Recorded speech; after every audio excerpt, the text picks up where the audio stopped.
श्री गणपती अथर्वशीर्ष। ओम नमस्ते गणपतये।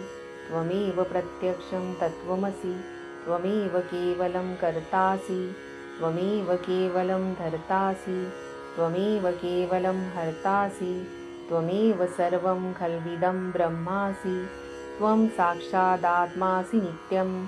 रतं वचमि सत्यं वचमि, अवत्वं माम् अववक्तारम् अवश्रोतारम् अवदातारम् अवधातारम् अवानुचानमवशिष्यम् अवपश्चातात् अवपुरस्तात् अवोत्तरातात् अवदक्षिणातात् अवचोद्वातात् अवाधरातात् सर्वतो मा पाहि पाहि समन्तात्।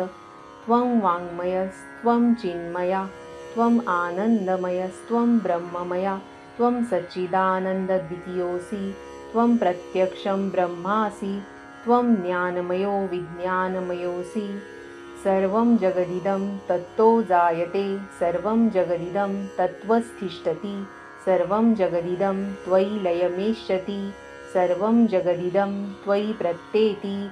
त्वं भूमिरापो नलो नीलो नभः, त्वं चत्वारि वाक्पदानि, त्वं गुणत्रयातीतः, त्वं देहत्रयातीतः, त्वं कालत्रयातीतः, त्वं मूलाधारस्थितोऽसि नित्यं, त्वं शक्तित्रयात्मकः, त्वं योगिनो ध्यायन्ति नित्यं।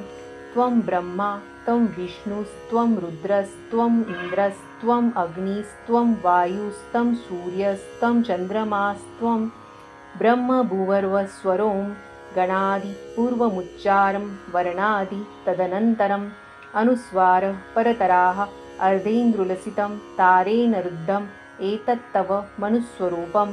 गकारः पूर्वरूपम्, अकारो मध्यमरूपम्, अनुस्वार शान्त्यरूपं, बिन्दुरुत्तररूपं, नादः सन्धानं, संहिता सन्धि। सैषा गणेशविद्या गणकऋषिः नीच्छ्रद् गायत्री छन्दः गणपतिर्देवता।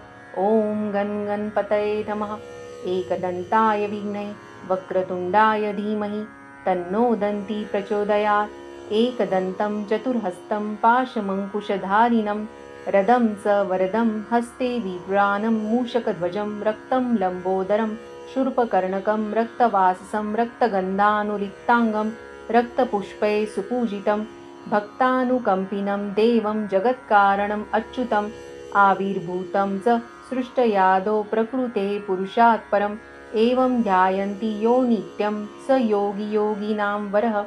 नमो व्रातपतये नमो गणपतये नमः प्रथमपतये। नमस्ते अस्तु लम्बोदराय एकदन्ताय विघ्ननाशिने शिवसुताय श्रीवरदमूर्तये नमो नमः।